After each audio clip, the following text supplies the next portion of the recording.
स्वागत आहे तुमचं माझ्या चॅनलवरती। आज मी बनवणार आहे सुकटाची चटणी। तर त्याच्यासाठी लागणारं साहित्य मी तुम्हाला सांगते। मी घेतले आहेत सुके बोंबील, असे छोटे छोटे कापून घेतलेत, आणि कांदा टोमॅटो घेतलाय, कोथिंबीर घेतले, तेल आणि आपले घरचे मसाले। तर चला जर आपण सुकटाची चटणी बनवूया। त्याच्यासाठी मी तवा ठेवलाय।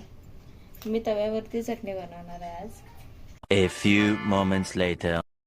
आता आपला तवा तापलेला आहे। आधी आपण हे सुके बोंबील भाजून घेऊया।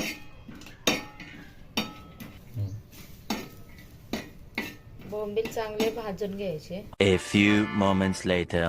तर आपले बोंबील भाजून झाले, त्याला काढून घ्यायचं। त्याच्यानंतर तेल टाकून घेऊया आपण। असे चांगल्या प्रकारे बोंबील भाजून घ्यायचे। आता मी त्यावरती तेल टाकले, त्याच्यात कांदा टाकून घेऊया।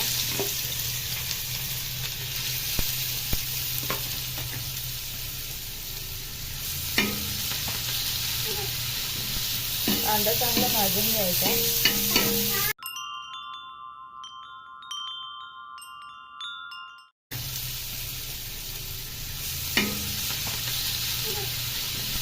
कांदा चांगला भाजून घ्यायचा।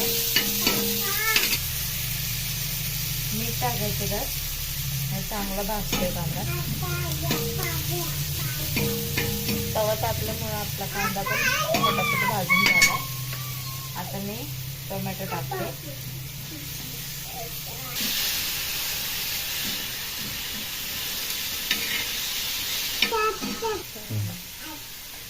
तिखट चटणी टाकून घेऊया।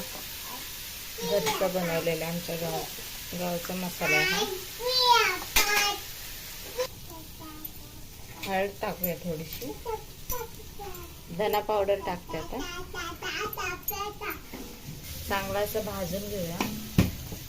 थोडंसं मी पाणी टाकते कारण ठसका येतोय।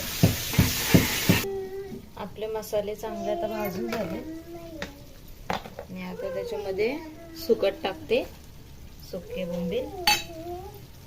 त्याला फ्राय करून घेते। आता मस्तपैकी झाले आजची। थोडंसं पाणी टाकते म्हणजे सुकट जरा शिजून निघेल। 1 hour later. आजची रेसिपी तयार झाली आहे। आपली सुक्या बोंबलाची चटणी बनवली आज मी।